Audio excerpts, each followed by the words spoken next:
આપ જોઈ રહ્યા છો spark today news. Dabhoi Sinor 4 રસ્તા નજીક આવેલા બીએપીએસ પ્રમુખ સ્વામી હોસ્પિટલ ખાતે નવીન ડાયાલિસિસ સેન્ટરનું સાધુ સંતો કલાનગરી વડોદરાના રોટરી ક્લબના આગેવાનો અને ધારાસભ્ય શૈલેષભાઈ મહેતાના વરદસ્તે ખુલ્લું મૂકવામાં આવ્યું છે। આ પ્રસંગે બીએપીએસ પ્રમુખ સ્વામી મંદિર અટલાદરાના કોઠારી સ્વામી શ્રી પણ ઉપસ્થિત રહ્યા અને આશીર્વચન પણ આપ્યા છે।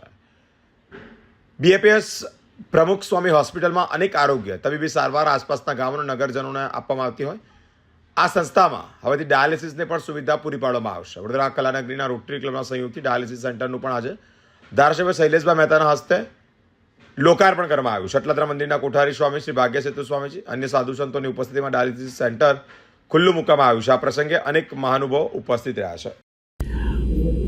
બરોડા કલાનગરી જે રોટરીની એક સંસ્થા છે એના થકી અને ઇન્ટરનેશનલ પાર્ટનરના સહયોગથી આજે જે ડભોઈની બીએપીએસ હોસ્પિટલ છે એમાં ડાયાલિસિસ સેન્ટર શરૂ કરવા માટે છેલ્લા 6-8 મહિનાથી અમારો એક પ્રયાસ ચાલુ હતો, જેનું આજે ફળ સ્વરૂપે આ સેન્ટર શરૂ થઈ રહ્યું છે, જ્યાં અમે 5 ડાયાલિસિસ મશીનનો સહયોગ કર્યો છે હોસ્પિટલને।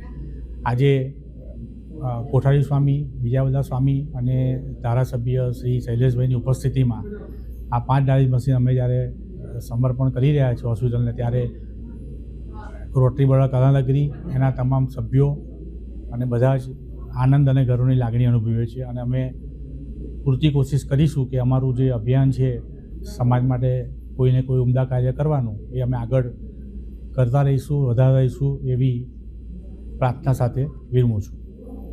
રોજ દર્ભાવતી નગરીની પ્રમુખ સ્વામી હોસ્પિટલ ખાતે રોટરી ક્લબ વડોદરા કલાનગરીના સહયોગથી ડાયાલિસિસ સેન્ટરનું ઉદ્ઘાટન કરવામાં આવ્યું છે।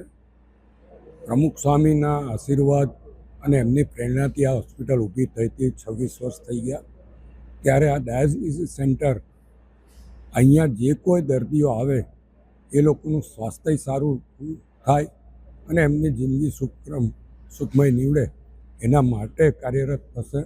ત્યારે આનો વધુમાં વધુ લોકો લાભ લે અને પ્રમુખ સ્વામીના આશીર્વાદ આ તમામ દર્દી પર ઉતરે અને એમને સ્વાસ્થ્ય ખૂબ સુંદર રીતે અહીંયાથી બહાર નીકળે એવી અપેક્ષા રાખું છું અને રોટરી ક્લબ કલાનગરીના તમામ હોદ્દેદારોને કે અભિનંદન। તેમણે દર્ભાવતી નગરીમાં ડાયાલિસિસ સેન્ટરનું લોકાર્પણ કરાવ્યું છે અને ખાસ કરીને ભાગ્ય સેતુ સ્વામી, કોઠારી સ્વામી, અટલાદરા અને તમામ સંતો અહીંયા પધારીને જે આશીર્વાદ આપે તમામના ચરણમાં વંદન કરું છું અને તમામ પર ખાસ કરીને ડભોઈના અને ડભોઈ તાલુકાના નાગરિકો પર સ્વામિનારાયણ ભગવાનને પ્રમુખ સ્વામીને આશીર્વાદ કરશે એવી પ્રાર્થના સાથે જય સ્વામી।